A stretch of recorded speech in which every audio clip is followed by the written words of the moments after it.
First ನಮ್ಮ story ಮಾಡಬೇಕಾದ್ರೆ ಈ ಥರ ಒಂದು ಸೀಕ್ವೆನ್ಸ್ ಇತ್ತು. ಲವ್ ಟೇಕಪ್ ಆಗೋ ಸೀಕ್ವೆನ್ಸ್ ಇರುವಾಗ ಈ ಉತ್ತರ ಕರ್ನಾಟಕದ ಲ್ಯಾಂಗ್ವೇಜ್ ಹಾಕಿದರೆ ಹೇಗಿರುತ್ತೆ ಅಂತ ಒಂದು ಯೋಚನೆ ಬಂತು. ಆ ಉತ್ತರ ಕರ್ನಾಟಕ ಶೈಲಿ ಸಾಂಗ್ ಬರಿಬೇಕು ಅಂದಾಗ ನಾವು ಬೇರೆ ಬೇರೆಯವ್ರನ್ನೆಲ್ಲರನ್ನೂ ಹುಡುಕಾಡಿದ್ವಿ. ಓಕೆ, ಶಿವ ಬೆರಿಗೆ ಅವರು ಇರ್ಬೋದು, ಇನ್ನೊಬ್ರು ಇರ್ಬೋದು, ಅವ್ರನ್ನೆಲ್ಲ ಹುಡುಕಾಡಿ ಕೇಳಿದಾಗ ಫೈನಲಾಗಿ ಓಕೆ ಬರೆದು ಕೊಡ್ತೀನಿ ಅಂದರೆ ಆ ಲಾಸ್ಟ್ ಮೂಮೆಂಟಲ್ಲಿ ಮಿಸ್ ಆಯಿತು. ಮಿಸ್ ಆದಾಗ ಏನಾಯ್ತು ಅಂದರೆ, ಇನ್ನು ನಾಳೆ ಸಾಂಗ್ ರೆಕಾರ್ಡಿಂಗ್ ಮಾಡಬೇಕು, ರೆಕಾರ್ಡಿಂಗಿಗೆಲ್ಲ ಓಕೆ ಆಗಿದೆ. ಇದು ಆ್ಯಕ್ಚುಲಿ 1 ಡೇಯಲ್ಲಿ ಬರೆದಿರೋ ಸಾಂಗ್ ಇದು.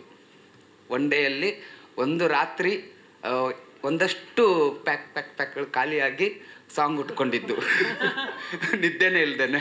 ಹಾಗೆ ಅನಿವಾರ್ಯ ಅಂತ ಬಂದಾಗ ಡೈರೆಕ್ಟ್ರಿಗೆ ಇಡೀ ಸಿನಿಮಾ ಟೆಕ್ನಿಷಿಯನ್ಗಳು ಮಾಡೋ ಲಿರಿಕ್ಸ್ ಇರ್ಬೋದು, ಇನ್ನೊಂದಿರ್ಬೋದು, ಅನಿವಾರ್ಯ ಅಂತ ಬಂತು, ಅದು ಬರಿಬೇಕಾಯ್ತು, ಬರೆದಿದ್ದು. ಹಾಗೆ ಆಮೇಲೆ ಇದಕ್ಕೆ ಮ್ಯೂಸಿಕ್ ಎಲ್ಲ ಮಾಡಿ ಸಿಂಗರ್ ಯಾರು ಅಂತ ಬಂತು. ಆವಾಗ ನಮ್ಗೆ ನೆನಪಾಗಿದ್ದೆ ಚುಟು ಚುಟು ರವೀಂದ್ರ ಸ್ವರ್ಗಮಿ ಸರು. ಅವ್ರ ಕೈಯಿಂದ ಆಡಿಸೋದಂತ ಫಿಕ್ಸ್ ಆಯಿತು. ಫೀಮೇಲ್ ಸಿಂಗರ್ ಲಿಸ್ಟಲ್ಲಿ ಭಯಂಕರವಾಗಿರೋರಿದ್ರು. ಮಂಗ್ಲಿ ಅವ್ರು ಬೇಕು, ಮಂಗ್ಲಿ ಅವ್ರ ಕಡೆಯಿಂದ ಹಾಡಿಸ್ಬೇಕು ಅಂತ ಇತ್ತು. ಸರಿ, ಪ್ರೊಡ್ಯೂಸರ್ ಸರ್ ಹತ್ರ ಮಾತಾಡಿದೆ, ಓಕೆ ಹಾಡ್ಸೋಣ ಅಂತಾಯ್ತು. ನಾವು ಇಲ್ಲಿಂದ ಹೈದ್ರಾಬಾದ್ ಹೋಗಿ, ಲಾಸ್ಟ್ ಟೈಮ್ ನಿಮ್ಗೆ ಗೊತ್ತಲ್ಲ, ನಮ್ಮ ಕನ್ನಡ ಸಾಂಗ್ ಹಾಡ್ತಾ ಇದ್ದ ಒಬ್ಬ ಸಿಂಗರು ಕನ್ನಡದ ಬಗ್ಗೆನೇ ಏನೋ ಮಾತಾಡಿದ್ರು, ಆ ಥರ ಬಂತು. ಆವಾಗ ಈಗ ಬಂದಿದ್ದದು. ಬಟ್ ನಮ್ಗೆ ಆವಾಗ ಏನು ಯೋಚನೆ ಬಂದಿದ್ದಂದರೆ, ಸರಿ ಇಷ್ಟೆಲ್ಲ ಆಯಿತು, ಅವ್ರಿಗೆ ಅಲ್ಲಿಗೆ ಹೋಗಿ ಹಾಡ್ಸ್ಕೊಂಡು ಬರೋದು ಒಂದು ಎಕನಾಮಿಕಲಿನೂ ಇರುತ್ತೆ, ಇನ್ನೊಂದು ಅಷ್ಟು ದೂರ ಹೋಗಬೇಕು. ಆಗ ಒಂದು ಹೊಸ ವಾಯ್ಸ್ನ ಹುಡುಕಾಡೋದು ಹೇಗೆ ಅಂತಂದಾಗ ನಮಗೆ ಸ್ಫೂರ್ತಿ ಅವ್ರು ಸಿಕ್ಕರು.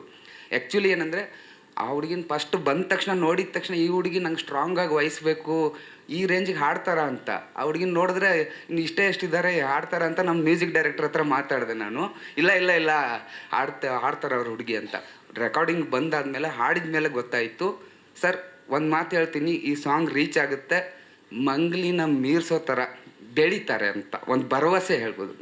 ಭರವಸೆಯಾಗಿ ಅಷ್ಟು ಚೆನ್ನಾಗಿ ಹಾಡಿದೆ. ಅಂದರೆ ನಾವು ಇವಾಗ ತಮಿಳಲ್ಲಿ ಅವರು ಇದು ದಿ ದಳಪತಿ ಸಾಂಗ್ ಆಡಿರೋದು ಯಾರವರು? ಅನುಷಾ ರವಿಶಂಕರ್. ಅವ್ರ ಥರ ವಾಯ್ಸ್ ಬೇಕಂತ ಹೇಳ್ಬಿಟ್ಟು ನಾನು ಮ್ಯೂಸಿಕ್ ಡೈರೆಕ್ಟರ್ ಹತ್ರ ಹೇಳಿದ್ದೆ. ಸರ್ ಬೇಕಾದ್ರೆ ನೋಡಿ ಅವ್ರ ಥರದ್ದು ಒಂದು ವಾಯ್ಸ್ ಕೊಡ್ತೀನಿ ಅಂತ. 4 ಥರದ್ದು ವಾಯ್ಸ್ ಕೊಡೋ ಕೆಪಾಸಿಟಿ ಇದೆ ಆ ಹುಡುಗಿಗೆ. ಚೆನ್ನಾಗಿ ಆಡ್ತಾರೆ, ಇನ್ ಫ್ಯೂಚರಲ್ಲಿ ತುಂಬ ಚೆನ್ನಾಗಿ ಗೆಲ್ತಾರೆ. ಓಕೆ, ಅದಾಯಿತು.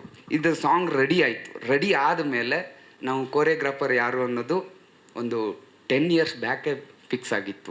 ಆಗಲೇ ಅವ್ರು ಮಾಸ್ಟರ್ ಹೇಳಿದ್ರಲ್ಲ, ನಾನೊಂದು 6 ಇಯರ್ ಗ್ಯಾಪಲ್ಲಿದ್ದೆ ಅಂತ. ಗ್ಯಾಪಲ್ಲಿದ್ದರು ಅಂದರೆ ಅವ್ರಿಗೆ ಹುಷಾರಿರಲಿಲ್ಲ, ಆಪ್ರೇಷನ್ ಆಗಿ ಹಾಸ್ಪಿಟಲ್ ಅಡ್ಮಿಟ್ ಆಗಿ. ಅವ್ರು ಮಾತಾಡ್ಬೇಕಾದ್ರೆ ನಂಗೆ ಅಲ್ಲಿ ಕಣ್ಣಲ್ಲಿ ನೀರು ಬಂತು. ಏನಂದರೆ, ನಾನು ಅವರನ್ನು ಕಳ್ಕೊಂಡೆ, ಅಂದರೆ ಬೆಡ್ಡಲ್ಲಿ ಅವ್ರು ಇಲ್ಲ ಅನ್ನೋ ಸಿಚುವೇಶನಲ್ಲಿ ಹೋಗಿ ನೋಡಿದ್ದು ವಸಂತ್ ಮಾಸ್ಟರ್ನ. ಬನ್ನಿ ಮಾಸ್ಟರ್, 1 ಸೆಕೆಂಡ್ ಬನ್ನಿ, ಪ್ಲೀಸ್ ಬನ್ನಿ. ನಂದು ಅವ್ರದ್ದು ಒಂದು 15 ವರ್ಷದ ಹಿಂದಿಂದ ಫ್ರೆಂಡ್ಶಿಪ್ಪು.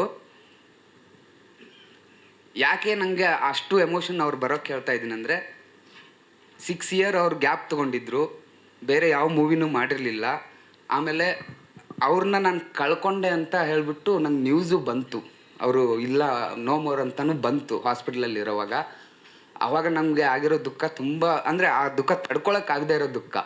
ಅದಕ್ಕೆ ನಾನು ಏನು ಮಾಡಿದೆ ಅಂದರೆ, ಮಾಸ್ಟರ್ ನೀವು ಕಾರ್ಡು ರಿಟರ್ನ್ ತೊಗೊಳ್ಳಿ, ನಂದು ಎಲ್ಲ ಸಾಂಗ್ ನೀವೇ ಮಾಡಬೇಕು, ನಂಗೆ ನೀವೇ ಬೇಕು ಅಂತ ಹೇಳ್ಬಿಟ್ಟು 10 ವರ್ಷದ ಹಿಂದೆನೇ ಡಿಸೈಡ್ ಆಗಿರೋದು ಇವರೇ ಕೊರಿಯೋಗ್ರಾಫರ್ ಅಂತ. ಹಾಗಾಗಿ ಥ್ಯಾಂಕ್ ಯು ಮಾಸ್ಟರ್. ನಾನು ಅಷ್ಟು ನಂಬಿಕೆ ಇಟ್ಟು ನಿಮ್ಮ ಕಡೆ ಸಾಂಗ್ ಮಾಡಿಸಿರೋದಕ್ಕೆ, ಆ ನಂಬಿಕೆಗೆ 1000 ಪಟ್ಟು ಬೆಟರ್ಮೆಂಟ್ ನನಗೆ ಕೊಟ್ಟಿದ್ದೀರ ಸಾಂಗ್. ಇನ್ನು ನೆಕ್ಸ್ಟ್ ಮ್ಯೂಸಿಕ್ ಡೈರೆಕ್ಟರ್ ಬಗ್ಗೆ ಹೇಳ್ಬೇಕಂದ್ರೆ, ಅವ್ರಿಗೆ ಬೆಂಗಳೂರಿಗೆ ಬಂದಾಗ ನಾನು ಆ್ಯಕ್ಚುಲಿ ನನಗೆ ಒಂದು 6 ಇಯರ್ ಬ್ಯಾಕ್ ಸಿಕ್ಕಿದ್ರು. ಒಂದು ಮೂವಿ ಮಾಡಬೇಕು ಈ ಥರ ಇದೆ ಅಂತ ಹೇಳಿದಾಗ ಅವರು ಯುವನ್ ಶಂಕರ್ ಸರ್ ಹತ್ರ ವರ್ಕ್ ಮಾಡ್ತಾಯಿದ್ರು. ನಾನು ಚೆನ್ನೈಗೆ ಯಾವುದೋ ಕೆಲಸದ ಮೇಲೆ ಹೋದಾಗ, ಅವ್ರಿಗೆ ಕನ್ನಡ ಬರಲ್ಲ, ನಮಗೂ ತಮಿಳು ಬರಲ್ಲ, ಬಟ್ ಮ್ಯೂಸಿಕ್ ಚೆನ್ನಾಗಿದೆ, ಇವ್ರನ್ನ ಹೇಗೆ ಕ್ಯಾಚ್ ಮಾಡೋದು ಅಂತ. ಸರಿ ಆಯಿತು, ಮೆಸೇಜಲ್ಲೇ ಕ್ಯಾಚ್ ಮಾಡ್ತಾಯಿದ್ವಿ. ಬೆಂಗಳೂರಿಗೆ ಬನ್ನಿ, ಲಾಸ್ಟ್ ನಾವು ಇಲ್ಲಿ ನಮ್ಮ ಮೂವಿಗೆ ಮ್ಯೂಸಿಕ್ ಮಾಡೋಕ್ಕೆ ಬೆಂಗಳೂರಿಗೆ ಬಂದಾಗ ಅವ್ರು ಕನ್ನಡ ಬರಲ್ಲ, ನನಗೆ ತಮಿಳು ಬರಲ್ಲ. ಅದೇನಾಯ್ತಂದರೆ 1 ಮಂತಲ್ಲಿ ಅವ್ರು ಕನ್ನಡ ಕಲ್ತ್ಕೊಂಡ್ರು, 1.5 ಮಂತಲ್ಲಿ ನಾನು ತಮಿಳು ಕಲ್ತ್ಕೊಂಡು, ಒಟ್ಟು 2 ಮ್ಯಾಚ್ ಆಯಿತು. ಚೆನ್ನಾಗಿ ಮಾಡಿದ್ರು. ಈ ಸಾಂಗು ಉತ್ತರ ಕರ್ನಾಟಕ ವಿಶೇಷ ಏನಂದರೆ ಉತ್ತರ ಕರ್ನಾಟಕ ಶೈಲಿ ಲಿರಿಕ್ಸ್ಗೆ ನನಗೆ ಮಾಮೂಲಾಗಿ ಉತ್ತರ ಕರ್ನಾಟಕ ಸಾಂಗ್ಗಳು ಬರ್ತಾ ಇರ್ತವೆ. ನನಗೆ ಈ ಥರದ ಮ್ಯೂಸಿಕ್ ಬೇಡ, ಅರೇಬಿಕ್ ಕುತ್ತು ಆ ಥರ ಬೇರೆ ಒಂದು ಸ್ಟೈಲಲ್ಲಿ ತಮಿಳ್ ಸ್ಟೈಲಲ್ಲಿ ಏನಾದರೂ ಮ್ಯೂಸಿಕ್ ಮಾಡಿ ನಿಮ್ಗೆ ಕೊಡೋಕ್ಕಾಗುತ್ತಾ ಅಂತ ಕೇಳಿದಾಗ ಇಲ್ಲ ಬ್ರೋ ಮಾಡೋಣ, ಈ ಥರ ತಮಿಳ್ ಸ್ಟೈಲಲ್ಲಿ ಅರೇಬಿಕ್ ಕುತ್ತು ಸ್ಟೈಲಲ್ಲಿ ಮಾಡೋಣ ಅಂತ ಹೇಳಿಬಿಟ್ಟು ಇದ್ರ ಮೇಲೆ ಅಂದರೆ ಎಲ್ಲವೂ ಇವಾಗ ನಮ್ಮ ನಾರ್ತ್ ಕರ್ನಾಟಕ ಸ್ಟೈಲ್ದು ಜಾನಪದ ಅಂದಾಗ ಅಲ್ಲಿಯ ಮ್ಯೂಸಿಕ್ ಶೈಲಿ ಇರುತ್ತೆ, ನಾರ್ತ್ ಕರ್ನಾಟಕ ಶೈಲಿದು. ಬಟ್ ಇದು ಒಂಥರ ಅರೇಬಿಕ್ ಕುತ್ತು ತಮಿಳ್ ಸ್ಟೈಲಲ್ಲಿ ಈ ಸಾಂಗ್ ಕ್ರಿಯೇಟ್ ಆಗೋಕ್ಕೆ ಒಂದು ಇದಾಯಿತು. ಅವರ ಕಾಂಬಿನೇಷನ್ನು ಇನ್ಸ್ಪೈರ್ ಆಯಿತು, ಹಾಗೆ ಇದಾಯಿತು. ಆಮೇಲೆ ಇನ್ನೊಂದು ವಿಶೇಷವಾಗಿ ಹೇಳಬೇಕು, ನಮ್ಮ ಮೂವಿಲಿ ಎಲ್ಲರೂ ಸಾಂಗಲ್ಲಿ ಫೈಟ್ ಮಾಸ್ಟರ್ ನೇಮ್ ಯಾಕೆ ಬಂತು ಅಂತ ಬಿಗಿನಿಂಗ್ ಯಾರೋ ಅಂದ್ಕೊಂಡಿರ್ಬೋದು. ಇದೊಂದು ಕನ್ನಡದಲ್ಲಿ ಫಸ್ಟ್ ಟೈಮ್ ಒಂದು ಟ್ರೈ ಮಾಡೋಣ. ಯಾಕೆಂದರೆ ನನ್ನ ಸಾಂಗ್ ಬಂದುಬಿಟ್ಟು ಪಕ್ಕ ಏನಂದರೆ ಲವ್ ಸಬ್ಜೆಕ್ಟ್ ಇರೋ ಥರ ಸಾಂಗ್ ಇದೆ. ಈ ಸಾಂಗ್ ನಂಗೆ ರೀಚ್ ಆಗುತ್ತೆ ಅನ್ನೋ ಒಂದು ಕಾನ್ಫಿಡೆಂಟ್ ಇದೆ.